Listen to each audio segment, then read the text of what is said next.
आज शाम के वचन के मनन के लिए हम लोग निकालेंगे पहला यूहन्ना उसका दूसरा अध्याय, फर्स्ट जॉन चैप्टर 2। पहला यूहन्ना उसका दूसरा अध्याय और उसकी 28वीं आयत को हम पढ़ेंगे। First John chapter 2 verse 28। पहला यूहन्ना उसका दूसरा अध्याय और उसकी 28वीं आयत। अतः हे बालकों, उसमें बने रहो कि जब वह प्रकट हो तो हमें हियाव हो और हम उसके आने पर उसके सामने लज्जित ना हो। यहां पर हम जब आते हैं तो देखते हैं कि यूहन्ना जो प्रभु यीशु मसीह का चेला है, वो इस बात को लिखता है। ये अपनी बुजुर्ग अवस्था में है, यानी कि अपने बुढ़ापे के समय में है। इसलिए वो कलीसिया के लोगों को, प्रभु के लोगों को बालकों करके उनको पुकारता है और बोलता है, अतः हे बालकों, उसमें बने रहो कि जब वो प्रकट हो तो हमें हियाव हो और हम उसके आने पर उसके सामने लज्जित ना हो। कलीसिया के लोगों को, विश्वासियों को बालक जान के वो पुकार रहा है। और एक पिता की नाई जो है वो अपने बच्चों को इस बात से अवगत करा रहा है, इस बात से शिक्षित कर रहा है कि जहां पर तुम रखे गए हो, यानी कि प्रभु में जहां तुम रखे गए हो, उसमें बने रहना तुम्हारे लिए बहुत जरूरी है। क्योंकि ऐसे ही बने रहते रहते एक समय आएगा जब प्रभु यीशु मसीह आ जाएगा, कलीसिया का सिर जो है वो आ जाएगा। और वो बोलता है, ऐसा ना हो कि तुम उस जगह पर बने ना रहो और क्या हो जाओ, लज्जित हो जाओ, यानी कि तुम्हारी बेइज्जती हो जाए, तुम जो हो अलगाव की स्थिति में चले जाओ ऐसे में प्रभु से। तो उस स्थान पे बने रहने को बताता है, उनमें यानी कि प्रभु में। वो शुरू में कहता है उसमें बने रहो, यानी कि किसमें, प्रभु में बने रहो, ताकि उसके आने पर हम किसी तरीके से भी लज्जित ना हो। हम अक्सर प्रभु यीशु मसीह के आगमन के विषय में पढ़ते हैं और नए नियम में हम कई जगह इस बात को दूसरे प्रेरितों के द्वारा भी पढ़ते हैं कि प्रभु यीशु मसीह के आगमन पर हम स्थिर रहें, प्रभु यीशु मसीह के आगमन पर हम स्थिर खड़े रहें। ऐसा ना हो कि प्रभु यीशु मसीह जब आए तो हम उसका सामना करने के योग्य ना पाए जाएं, गड़बड़ी करते रहें या सही जीवन जीते ना रहें। और जिस दिन प्रभु यीशु मसीह आ गया, उस दिन मैं और आप किस कॉन्फिडेंस से प्रभु का सामना करेंगे। उसी बात को, प्रभु के सामने करने की बात को ही दूसरे शब्दों में एक पिता की नाई बड़े प्रेम से यहाँ पे यूहन्ना बोलता है कि हे बालकों, अपना बच्चा समझ के बता रहा है कि उसमें तुम्हें बने रहना जरूरी है।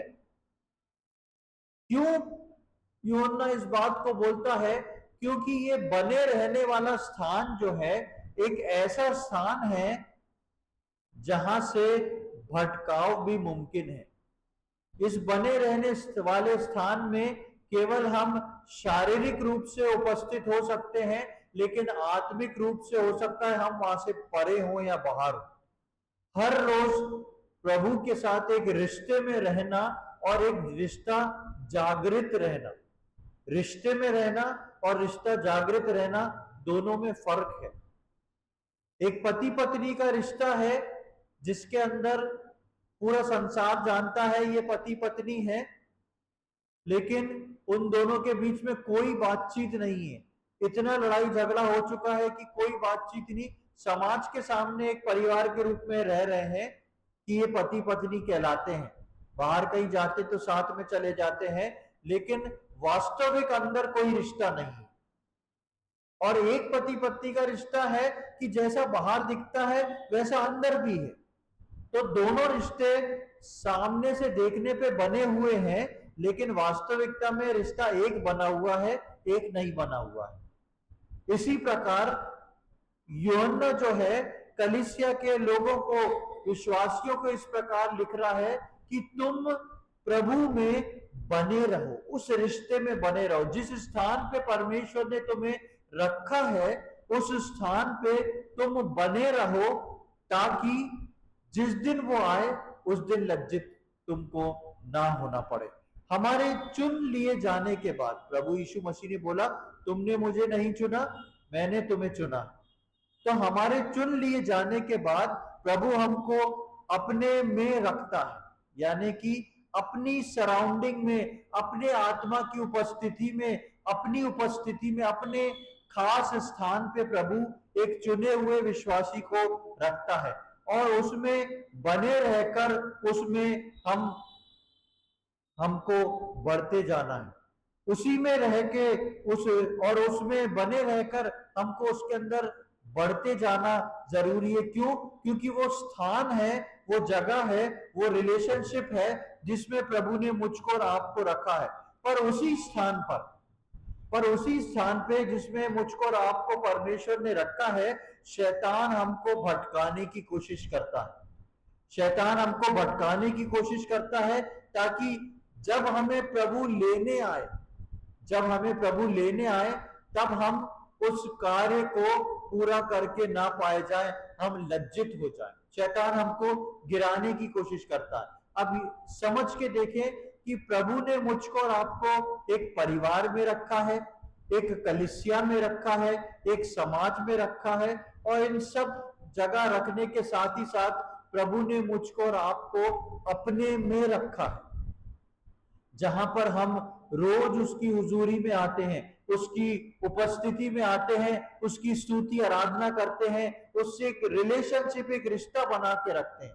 और परमेश्वर का वचन कहता है कि उस रिलेशनशिप में, उस ठहराए हुए स्थान में जो प्रभु ने मेरे और आपके लिए रखा है, उस स्थान में मुझको और आपको जिंदा रहना जरूरी है। यानी कि आप उस स्थान में रह सकते हैं लेकिन मृतक होके भी रह सकते हैं। उस स्थान में जिंदा होके रहना या उपस्थित रहने का क्या अर्थ है?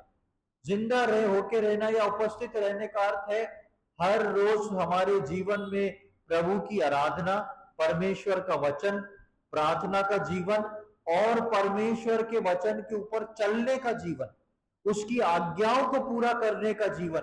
यानी कि प्रभु यीशु मसीह के बारे में जब बात हो तो आप अनजान या मूक अवस्था में ना बैठे, ये कौन सी नई बात हो रही है? प्रभु यीशु मसीह के बारे में जब बात हो तो आप सजग रहें, जागृत रहें कि हाँ, ये तो मेरे उद्धारकर्ता के विषय में बात हो रही है, मैं तो इसको जानता हूं, इसका रोज रिश्ता मेरे साथ बनता है, मैं रोज इसकी हुजूरी में जाता हूं, इसकी आराधना करता हूं, और इसने जो जो आज्ञाएं मुझे दी है मैं अपने जीवन में पूरा करता जा रहा हूं और उसके आगमन तक पूरा करूंगा। परमेश्वर का वचन बोलता है कि हम उसके आगमन तक अपनी सेवा जो उसने ठहराई है उसको पूरा करें। तो परमेश्वर की उपस्थिति में बने रहने का मतलब उससे एक जिंदा रिश्ता जुड़ा रहता रहे, जिसके साथ ही साथ आपको ये पता हो आप अपने आत्मिक जीवन में किस प्रकार चल रहे हो, आप परमेश्वर के वचनों का अपने अंदर लेने में इस्तेमाल कर रहे हो कि नहीं, आप परमेश्वर के वचनों को अपने लिए इस्तेमाल कर रहे हो कि नहीं, आपको परमेश्वर की आज्ञाएं समझ में आ रही है कि नहीं, और उन आज्ञाओं को साथ साथ लेते हुए आप परमेश्वर की आज्ञाओं पे चलते हुए उनको पूरा करते हुए वो सेवा जो परमेश्वर ने आपके लिए ठहराई है, या इफिसियों 2:10 के अनुसार वो कार्य, वो भले कार्य जो यीशु मसीह ने आपके लिए रखे हैं, आप उनको पूरा कर रहे हो कि नहीं, या आप अपने जीवन के धुन में, अपने कामों के धुन में आप हर रोज के जीवन को चला रहे हो। एक जागृत जीवन रहना जरूरी है, क्योंकि यदि आप जागृत नहीं रहेंगे तो उस ठहराए हुए स्थान पे, चाहे वो कलीसिया का स्थान हो, चाहे वो आपकी व्यक्तिगत आराधना का स्थान हो, वो स्थान हो जो प्रभु ने आपके लिए रखा है, उस स्थान पे कौन आ जाएगा? शैतान आ जाएगा।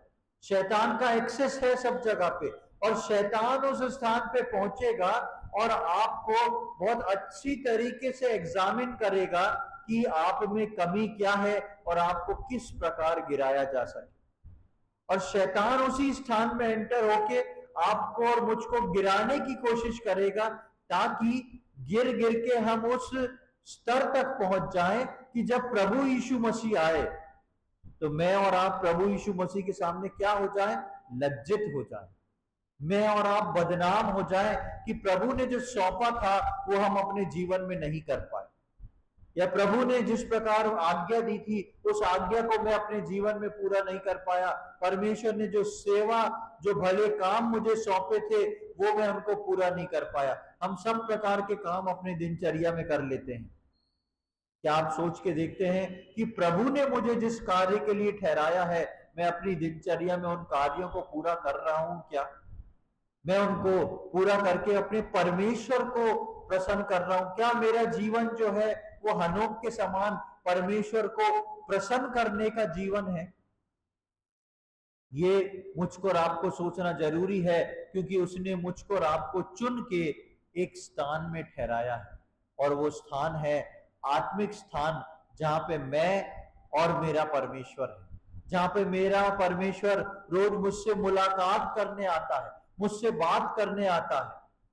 मैं उस स्थान में जागृत हूं कि नहीं, या जीवन की चिंताओं से या दुनिया के कामों से मैं इतना व्यस्त हूं कि मेरे को कैसे शैतान धीरे धीरे गिराता जा रहा है मुझे समझ नहीं आ रहा। हम लोग निकालेंगे उत्पत्ति की किताब, उसका पहला अध्याय, बुक ऑफ जेनेसिस चैप्टर 1, उत्पत्ति की किताब उसका पहला अध्याय और उसकी 7वीं और 8वीं आयत को पढ़ेंगे। तब परमेश्वर ने एक अंतर बनाकर उसके नीचे के जल और उसके ऊपर के जल को अलग अलग किया, और वैसा ही हो गया। और परमेश्वर ने उस अंतर को आकाश कहा, तथा सांझ हुई, फिर प्रभु हुआ। इस प्रकार दूसरा दिन हो गया। नहीं, 7, सॉरी, 2 का 7। तब यहोवा परमेश्वर ने आदम को भूमि की मिट्टी से रचा और उसके नथनों में जीवन का श्वास फूंक दिया, और आदम जीवित प्राणी बन गया। और 8वां, और यहोवा परमेश्वर ने पूर्व की ओर अदन में एक वाटिका लगाई और वहां आदम को जिसे उसने रचा था रख दिया। यहाँ पर उत्पत्ति में हम आते हैं तो देखते हैं कि परमेश्वर ने किस प्रकार आदम को भूमि की मिट्टी से रचा, और भूमि की मिट्टी से रचने पे उसमें जीवन का श्वास फूका। और 8वीं आयत में हम पढ़ते हैं, और यहोवा परमेश्वर ने पूर्व की ओर अदन में एक वाटिका लगाई और वहां आदम को जिसे उसने रचा था रख दिया। परमेश्वर ने आदम के लिए उसको बनाने से पहले एक अदन की वाटिका को तैयार करके रखा कि किस स्थान पे आदम को रखना है, और परमेश्वर ने उस अदन की वाटिका में आदम को जिंदा मनुष्य बना के उसके अंदर जीवन का श्वास फूंक के आदम को उसने अदन की वाटिका में रख दिया। और इसी के 15वीं आयत को देखें, 15वीं आयत में क्या लिखा है? तब यहोवा परमेश्वर ने आदम को लेकर अदन की वाटिका में रख दिया कि वह उसमें काम करे और उसकी रक्षा करे। हाँ, तब यहोवा परमेश्वर ने आदम को लेके, फिर से लिखा है, अदन की वाटिका में रख दिया कि वो उसमें काम करे और उसकी रक्षा करे। परमेश्वर ने आदम को जिस स्थान पे रखा था उस स्थान पे परमेश्वर ने आदम को कार्य दिया था कि उसकी देखरेख करना है और उसकी रक्षा भी करना है। ये किस प्रकार की देखरेख और रक्षा थी वो तो बाइबल में स्पष्ट रूप से लिखा नहीं गया है, क्योंकि उस वक्त ओस गिरती थी, उससे पेड़ पौधे सिंच जाते थे, वहां पे नदियां बहती थी, सब काम होते थे। लेकिन परमेश्वर ने कुछ बातों को आदम को बताया होगा, और परमेश्वर ने आदम को रखा था कि तुम्हें इसकी बागबानी करना है, तुमको जो है इसकी रक्षा करके रखना है। इसमें जो कुछ भी है, चाहे वो पेड़ पौधे हो, चाहे वो हवा हो, चाहे वो जानवर हो, उन सब की जिम्मेदारी जो थी वो आदम पे थी, और आदम को उनकी देखरेख करना थी, आदम को उनकी रक्षा करना थी। ये काम परमेश्वर ने आदम के लिए जो जगह बनाई थी उस काम में परमेश्वर ने आदम को सौंप दिया था। मेरे और आपके जीवन में भी परमेश्वर जिस स्थान में मुझको और आपको बना के रखता है, परमेश्वर कुछ कामों को सौंप के रखता है, और ये काम जो है आत्मिक काम है, या आत्मिक आज्ञाएं हैं, या परमेश्वर का वचन है जिसको मेरे और आपके हृदय में फलना फूलना है, उनको परमेश्वर उस ठहराए हुए स्थान में रख देता है। आदम को बनाया और जिम्मेदारी देके उस स्थान में रख दिया। मुझको और आपको परमेश्वर ने बनाया है, और मुझको और आपको भी परमेश्वर ने वहां पर रख दिया है। परमेश्वर ने आदम को बना के उस अदन की वाटिका में रखा था, और उससे रोज मुलाकात करने को आता था। अब काम जगह बना दी, जगह में आदम को रख दिया। आदम को जगह में रखने के बाद परमेश्वर जो है रोज मुलाकात करने को आदम से वाटिका में आया करता था, और आदम को वाटिका की देखरेख करने के लिए रखा गया था। आदम परमेश्वर के ठहराए हुए स्थान में था, इसलिए क्योंकि आदम परमेश्वर के ठहराए हुए स्थान में था, इसलिए वहां क्या हुआ, इसलिए वहां पर शैतान पहुंचकर हव्वा को आज्ञा तोड़ने को उकसाता है। वो अदन की वाटिका थी, उसमें आदम और हव्वा थे, जानवर थे, पेड़ पौधे थे, फल था, सब था, वो परमेश्वर का ठहराया हुआ स्थान था। लेकिन वहां पर कौन था? शैतान की उपस्थिति भी पहुंच रही थी वहां पे शैतान भी अपनी उपस्थिति में पहुंच सकता था, ऐसा वो जगह थी। और शैतान क्या करता है? जाके हवा को उकसाना शुरू करता है। क्यों? कि वो परमेश्वर की आज्ञा तोड़ दे। क्यों शैतान जाके हवा को उकसा रहा है कि आज्ञा टूट जाए?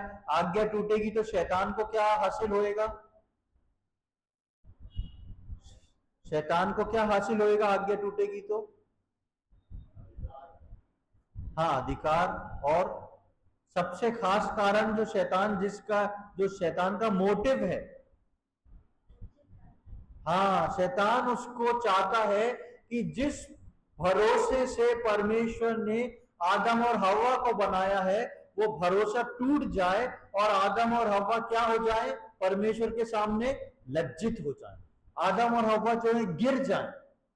वो उसका मोटिव है कि किसी प्रकार परमेश्वर ने जिस स्तर पे इनको रखा है, उस स्तर से मैं इनको गिरा दूं। शैतान हमेशा ये कोशिश करता है प्रियो, कि मेरे और आपके आत्मिक जीवन में मैं और आप मेहनत करके जिस स्तर तक पहुंचते हैं, वो मुझको और आपको प्रलोभन देके या दूसरी चीजों से उस स्तर से मुझको और आपको गिराना चाहता है।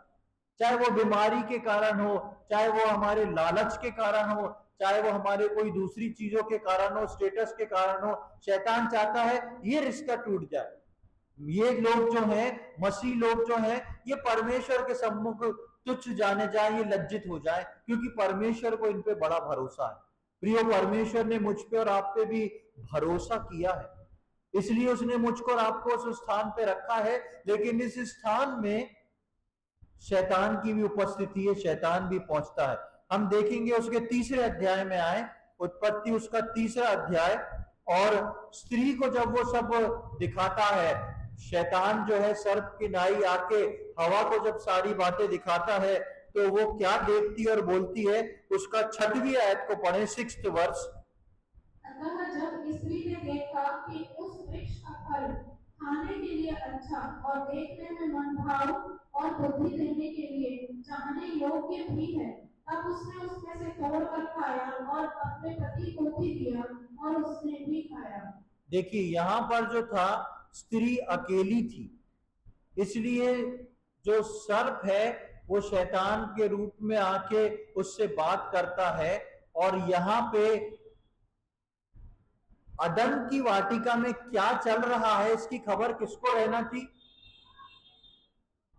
आदम को। अदन की वाटिका में क्या चल रहा है, इसका सेंस आदम को होना बहुत जरूरी था।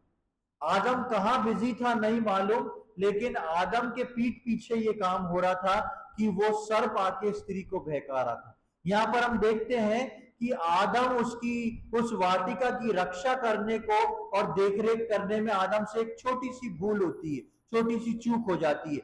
क्या वाटिका के कोने में चल रहा है ये आदम को नहीं मालूम। मेरे और आपके जीवन में भी, मेरे और आपके आत्मिक जीवन के अंदर क्या चल रहा है, कई बार हमारी चूक हो जाती है या हम उसको नॉर्मल लेते हैं कि ये तो नॉर्मल बात है। लेकिन ये छोटी सी बात जो हो रही थी आदम के जीवन में, वो एक बड़ी चूक का कारण बन रही थी। और हम देखते हैं कि स्त्री को, मैंने शुरू में भी बताया था कि ये सर्प जो था इसने ये प्रैक्टिस बना रखी थी। ये ऐसा नहीं था कि एक दिन में आके हवा से बात कर रही, क्योंकि हवा से एकदम से आके बात करता, इसी फल के लिए इंसिस्ट करता, तो हवा चौंक जाती या जाके आदम को बताती। ये सर्प के साथ हवा जो थी काफी फेमिलियर हो चुकी थी। ये धीरे धीरे करके प्रोसेस हुआ और हवा ने जो था, सर्प ने जो था, हवा को बताया इस फल के बारे में कि ये तो बहुत अच्छा फल है, क्यों परमेश्वर ने तुमको बोल दिया और तुम इस फल को खा के निश्चित ना मरोगे। इसलिए हम देखते हैं कि 6वीं आयत में लिखा है, जब स्त्री ने देखा। कैसे देखा? अपनी आंखों से नहीं देखा, स्त्री ने सर्प की नजरों से देखा, स्त्री ने शैतान की नजरों से देखा। मेरे और आपके आत्मिक जीवन में भी कई चीजें शैतान अपनी नजरों से दिखाता है। जहां पर लस्ट हो, जहां पर बुराई हो, जहां पे घमंड हो, जहां पे और गलत चीजें हो, शैतान उन बातों को अपनी आंखों से, पहले वो हमारे साथ फैमिलियर होता है, फिर अपनी आंखों से वो उन सारी चीजों को दिखाता है। और जब उसकी आंखों से हम देखते हैं ना, तो हमारा देखने का व्यू जो है वो बिल्कुल बदल जाता है। इसलिए क्या पहली बार हवा ने उस फल को देखा होगा? अक्सर देखा होगा आदम हवा बात करते हुए, देखो ये वही फल है जिसको परमेश्वर ने खाने से इनकार किया। लेकिन आज जब वो हवा सर्प के कहने से उस फल को देख रही है तो उसको उसकी क्वालिटीज दिखाई दे रही है। और 6वीं आयत में उसमें लिखा है, जब स्त्री ने देखा, यानी कि ऐसा नहीं है पहले नहीं देखा, देख चुकी थी। जब स्त्री ने देखा कि उस वृक्ष का फल खाने के लिए अच्छा, देखने में मनभाव और बुद्धि देने के लिए चाहने योग्य है। तीन कारण उसको मिले। उसको फल उसको आकर्षित करता है, खाने के लिए अच्छा है, देखने में मन भाव है, और उसको अगर तोड़ के खा लेंगे तो बुद्धिमान भी बना देगा। सारी चीजें जो हवा गिन रही है वो शारीरिक है। अगर आप ध्यान से देखें तो जितनी भी चीजें हवा इसके फायदे को गिन रही है वो शारीरिक है। खाने में अच्छा, मतलब कि एक अच्छा स्वाद जीभ में लगेगा, देखने में मनभावक, यानी कि देखने में आकर्षित कर रहा है, और इसको खा के जो है बुद्धि तेज हो जाएगी, यानी कि शरीर के लिए लाभदायक है। तीनों चीजें जो थी उसने शारीरिक देखी, क्योंकि उसकी आत्मिक बुद्धि बंद हो गई थी। क्योंकि आत्मिक बुद्धि में परमेश्वर ने एक आज्ञा डाली थी, तू इस वृक्ष का फल मत खाना नहीं तो मर जाएगा। अब वो आज्ञा को दिखाई नहीं दे रही, क्योंकि वो आत्मिक दृष्टिकोण से नहीं देख रही। वो उस स्थान पे जो परमेश्वर ने उसके लिए ठहराया था आके शारीरिक नजर से देख रही है। और हम पढ़ते हैं कि वो क्या करती है कि वो जाके उसको तोड़ के खा लेती है और आदम को भी खिला देती है। किस प्रकार वो आदम को तैयार करती है, लेकिन आदम को भी खिला लेती है। और ये होते ही साथ वो प्रभु से अलग हो जाते हैं। ये होते ही साथ, वो फल खाते ही साथ ये लोग जो है प्रभु से अलग हो जाते हैं। अब जब परमेश्वर आता है तब क्या होता है? अब तक ये परमेश्वर के पीछे हो रहा है, अब जब परमेश्वर आता है तब क्या होता है? तीसरे अध्याय की 8वीं आयत से 10वीं आयत तक पढ़ें, चैप्टर 3 वर्स 8 to 10। तब यहोवा परमेश्वर जो दिन के ठंडे समय वाटिका में बैठा था का शब्द उनको सुनाई दिया। तब आदम और उसकी पत्नी वाटिका के वृक्षों के बीच यहोवा परमेश्वर से छिप गए। तब यहोवा परमेश्वर ने पुकार कर आदम से पूछा, तू कहाँ है? उसने कहा, मैं तेरा शत्रु बारी में सुनकर डर गया, क्योंकि मैं नंगा था इसलिए छिप गया। हाँ, बस अब यहाँ पर हम आते हैं तो देखते हैं कि अब जब परमेश्वर आता है, शैतान आया और सर्प ने उससे बातचीत करी, फल खाया और चले गए। उसके बाद उत्पत्ति में कहीं आप उस सर्प के बारे में पढ़ते हो क्या?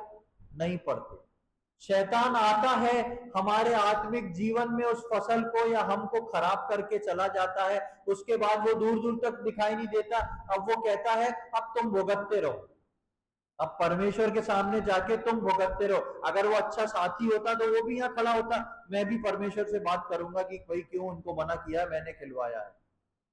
वो तुरंत गायब है, उसका कोई अता पता नहीं है। मेरे और आपके आत्मिक जीवन में शैतान उन बीजों को बो के चला जाता है, ताकि उसके पाप की कटनी के फसल को जब वो परिपक्व होए तब मैं और आप काटते रहें, उसके पाप के फलों को काटते रहें। शैतान वहां से चला जाता है। अब किसका नंबर है? अब परमेश्वर वहां पर आया है और परमेश्वर आके आदम से पूछ रहा है तू कहां है? पहले तो हमेशा आदम उस जगह पर उपस्थित रहता था, आज आदम उस स्थान पर उपस्थित नहीं है। परमेश्वर से बैर करके या परमेश्वर की आज्ञा तोड़ के हम कभी भी परमेश्वर की उपस्थिति में नहीं जा पाते। हम परमेश्वर की उपस्थिति से अलग हो जाते हैं और वहां पर जाके हम देखते हैं कि परमेश्वर पूछता है बार बार, हे आदम तू कहां है? क्या परमेश्वर को नहीं दिख रहा? परमेश्वर को तो दिख रहा है। परमेश्वर आदम से पूछना चाहता है तू कहां जा चुका है? क्या मैंने तुझको जिस स्थान पे ठहराया था तू ईमानदारी से उस स्थान पे ठहरा हुआ है कि वहां से गिर चुका है? आदम बोलता है बहुत सारे एक्सक्यूज लगा के कि ऐसा ऐसा हुआ, ऐसा ऐसा हुआ, और मैं तेरा शब्द सुन के छिप गया क्योंकि मैं क्या हूं? मैं नंगा। क्या हो रहा है आदम को? आदम को लज्जा आ रही है। आदम परमेश्वर के सामने लज्जित हो गया है। परमेश्वर के ठहराए हुए स्थान में रखा गया था, लेकिन जब परमेश्वर उसके पास पहुंचा तो आदम कैसा है? परमेश्वर का सामना नहीं करना चाह रहा। आदम परमेश्वर के सम्मुख नहीं जाना चाह रहा। आदम को तो परमेश्वर ने बनाया था, लेकिन आदम जो है अब कह रहा है परमेश्वर मैं आपके सम्मुख आने लायक नहीं हूं क्योंकि मैंने आपकी आज्ञा को तोड़ दिया है और अब मुझको लज्जा आ रही है, मैं लज्जित हूं, मैं कैसे आपके सम्मुख चला जाऊं।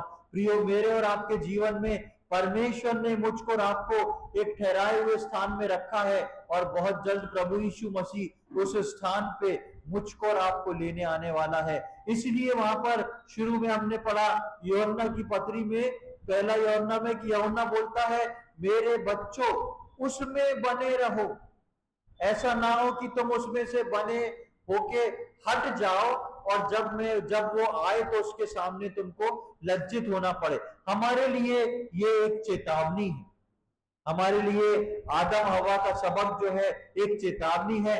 हम भी आज चुन के परमेश्वर के ठहराए हुए स्थान में रखे गए। हमको प्रभु ने चुना है एक कलीसिया में, एक घर में और एक हमारे आत्मिक वातावरण में रखा है, यानी कि एक और जगह है जो दिखाई नहीं देती। एक ऐसा आत्मिक ग्राउंड है जिस ग्राउंड में मैं और मेरा परमेश्वर उपस्थित है।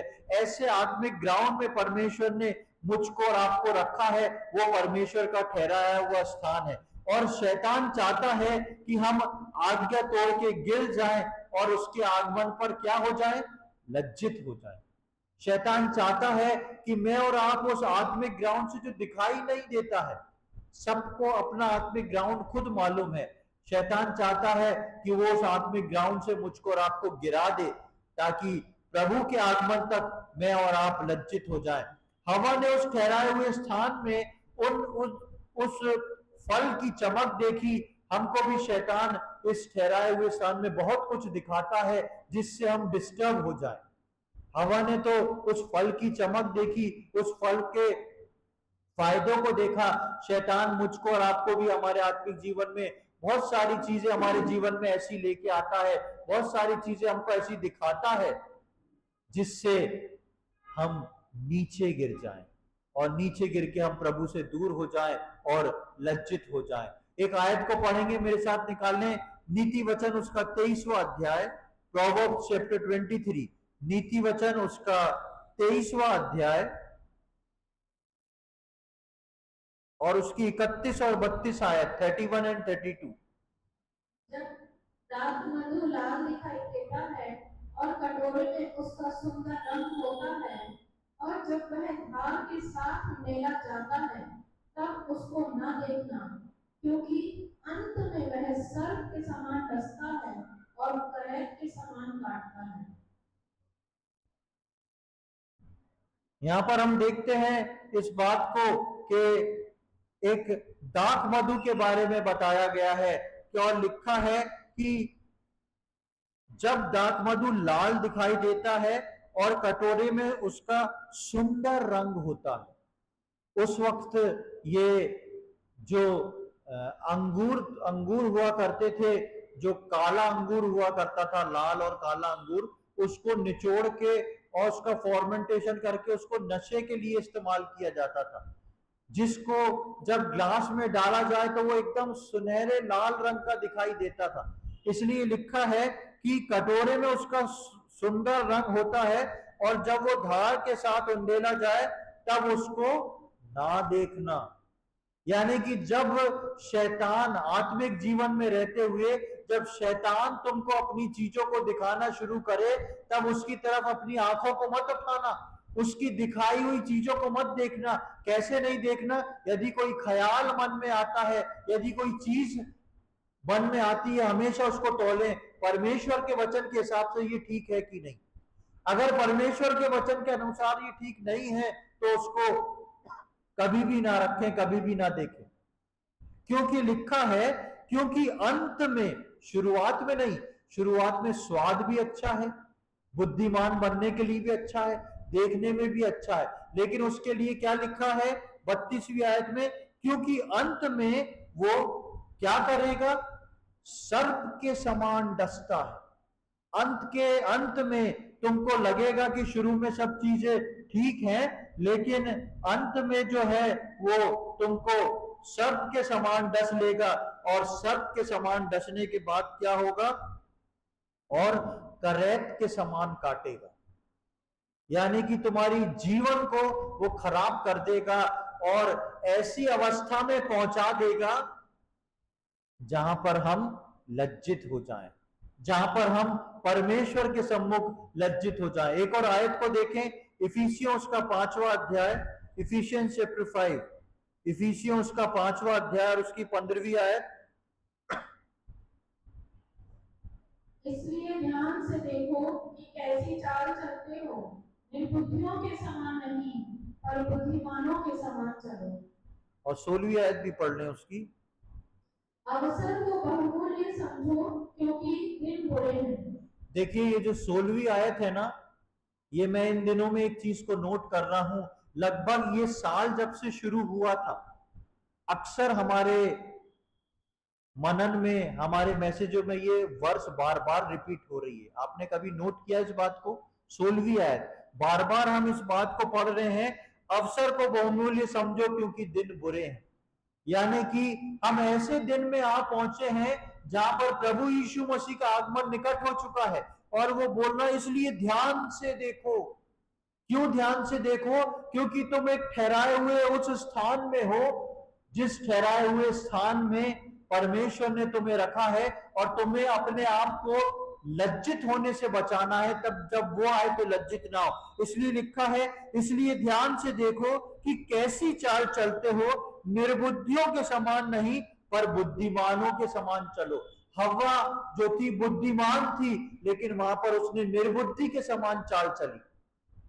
मेरे और आपके जीवन में ये अवसर जो परमेश्वर ने दिया है प्रियो, हमको बुद्धिमानों के समान चलना है, क्योंकि मुझको और आपको परमेश्वर ने एक ऐसे स्थान में रखा है जहां पर परमेश्वर बहुत जल्द मुझको और आपको उस स्थान से लेने आने वाला है, और प्रभु नहीं चाहता कि कोई भी उसके सम्मुख लज्जित ना हो। ये जिम्मेदारी मेरी और आपकी है कि उसके आगमन पर मैं और आप कैसे पाए जाए, क्योंकि अब उसके आने का समय हो गया है, आने वाला आएगा और देर ना करेगा।